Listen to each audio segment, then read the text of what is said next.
Hi everyone, I'm Dr. Morgan Petro, and I'm a physical therapist at Resurgent Sports Rehab. I'm here today to talk to you about the top 5 tests that you can perform on yourself in order to determine if you're at an increased risk of running injuries.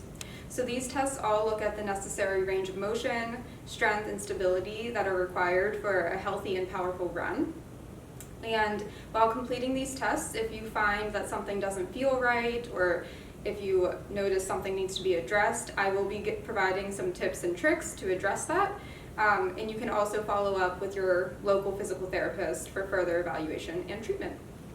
Test 1 is for hip extension range of motion. Proper hip extension is necessary in order to have a good push-off during the propulsion phase of running, where you can better engage your glute max. Here's how you test for it. You're going to get in a half kneeling position with either a dowel or a broomstick or in a door jamb, and you're going to hold that dowel up against the leg that is down. You're going to squeeze your glutes and try to tuck your pelvis so that your low back pushes into the dowel. If you feel any tightness on the front of the leg that is down, that's a positive test, and that means that you might be lacking hip extension. So if you found tightness, these are 2 things you can do to treat the hip flexor tightness. You're going to get into the test position, so squeeze that glute and tuck your pelvis under, and then lean forward until you feel just a mild stretch. You'll hold this for 2 sets of 60 seconds. The second stretch that you can do to treat this is called the couch stretch, which stretches out the rectus femoris muscle. You'll just prop your foot up on the edge of the couch there, engage that glute, and lean forward until you feel a mild stretch, holding for 2 sets of 60 seconds.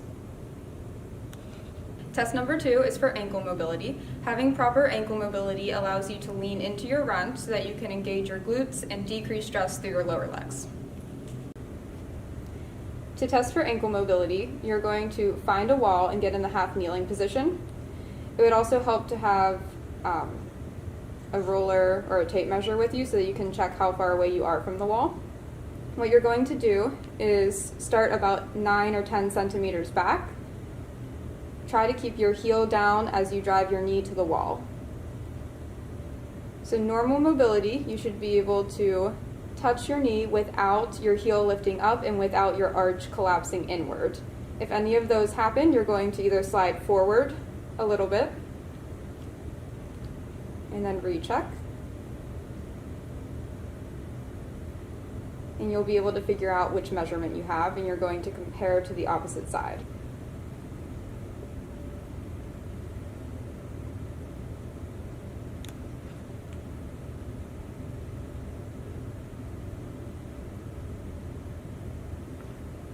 To treat this, if you find tightness on one side, you can turn the test position into a stretch by simply rocking back and forth. You're going to rock in towards the wall until you feel a mild stretch and then come back out of it, and you'll perform 15 to 20 reps on each side. Test number 3 is great toe extension range of motion. So this looks at how much your big toe can passively extend upwards, which is very important during the push-off phase of running. To test for it, you're going to kneel down and you're going to block the knuckle of your big toe and then try to passively extend your big toe up towards the ceiling. You should be able to achieve 45 degrees. So the points to stabilize are the big toe, and then you'll also try to keep your little toes completely on the ground while you drive up the big toe. To treat this, so if you find any tightness in one of your big toes or you can't extend it up to the 45 degrees, you're going to get on your hands and knees, rock your butt back until you feel a mild stretch in the big toe or the arch of your foot, and then rock back out of it. You'll perform 15 to 20 repetitions. Test number 4 is the single leg squat. So as runners, we must be able to control and maintain a stable single leg position in order to have a solid foundation to push off from.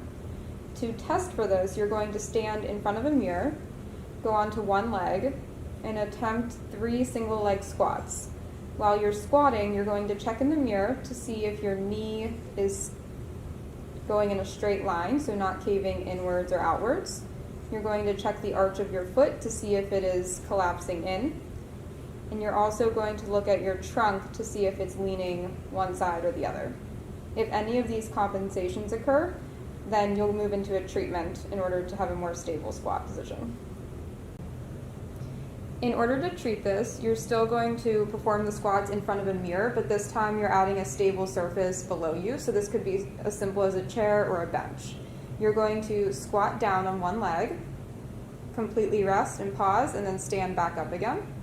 Your goal is to control trunk, knee, and foot as much as you can. If this is still too difficult, you'll have to increase the height of the chair. And if it's easy, you can lower it until you're able to do it without any assistance.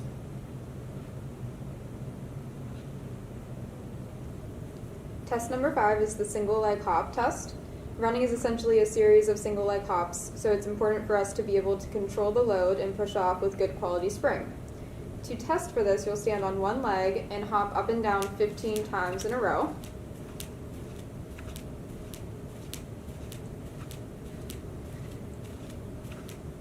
If you have any pain or you can't jump as high or as consecutively on one side versus the other, then that's something that will need to be treated or addressed.